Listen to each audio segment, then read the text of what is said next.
Continuing with removing all the rear suspension, I need to take off this shock and rear hub, and in order to do that I need to disconnect the handbrake cable, so I need to take this drum off.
I'll probably change these pipes anyway, but this will just stop making a mess of the garage right now.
I've given these a bit of a wash outside and let them dry, and now what I'm going to do, I'm going to deal with them in separate parts.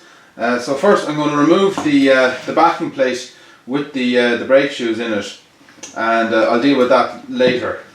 So just to clean up the back of the bolts, give them a bit of penetrating oil.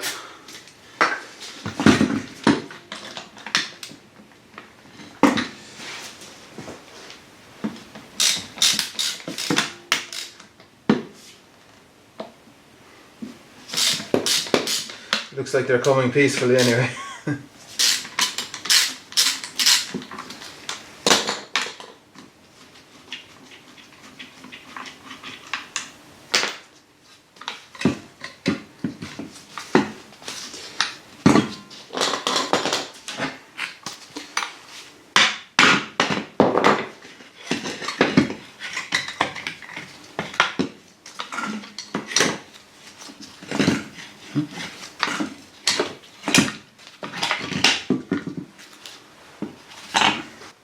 I'll remove these spindle carriers from the bottom of the shock absorbers.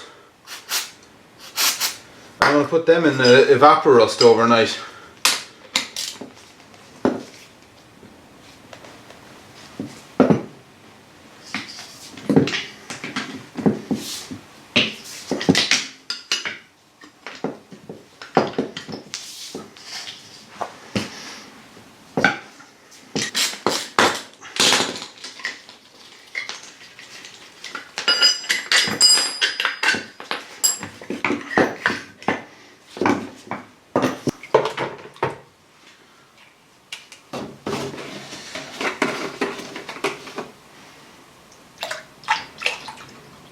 I'm going to clean these up without actually taking the springs off, because as I said with the front shocks, the spring clamps do as much harm putting them back on after you've painted them as is the benefit from taking them apart to clean them up.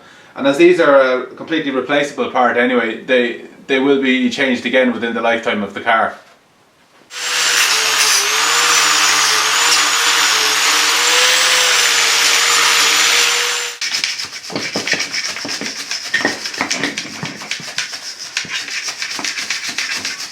These have been in here overnight, so I'm going to swap them around now just to make sure that all the surfaces get treated.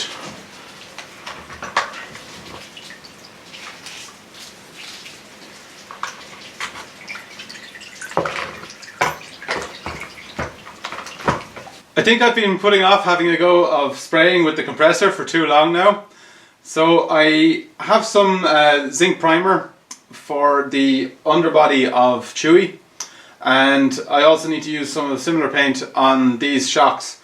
So I've also rinsed off these spindle carriers that were in the evaporust over a couple of nights, and they also need the same paint. So I'm just going to have a go and hopefully learn from the experience.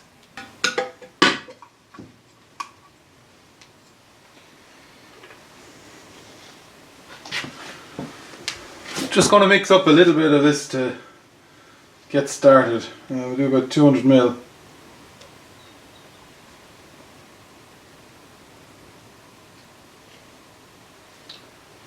It takes 10% cellulose thinners. So I'll try and guess. In fact, I'm going a bit over 200 ml. So I'll put that will be 25%, so I'll just go nearly to there. Okay.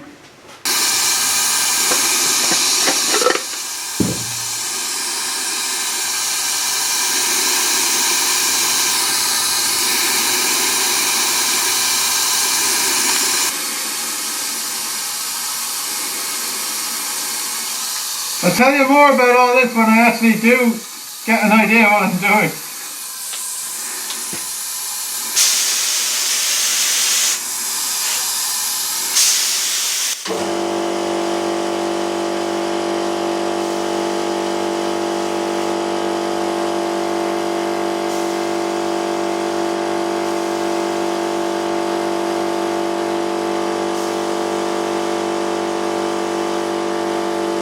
So that's had one coat now, and I left it about a quarter of an hour. It's already, seems pretty dry, ready enough for another coat. Seems very economical to me. It doesn't seem to be using too much paint, and the coverage is nice. Hard to estimate the texture really until I start doing flat surfaces.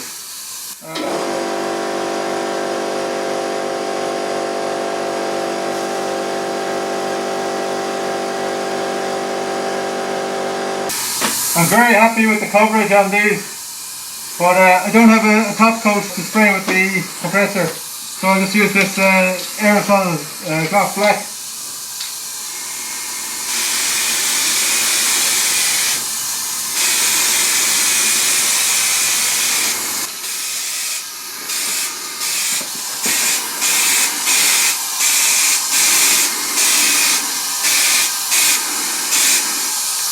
That's the end of the second coat, and I'm really pleased with how these have turned out.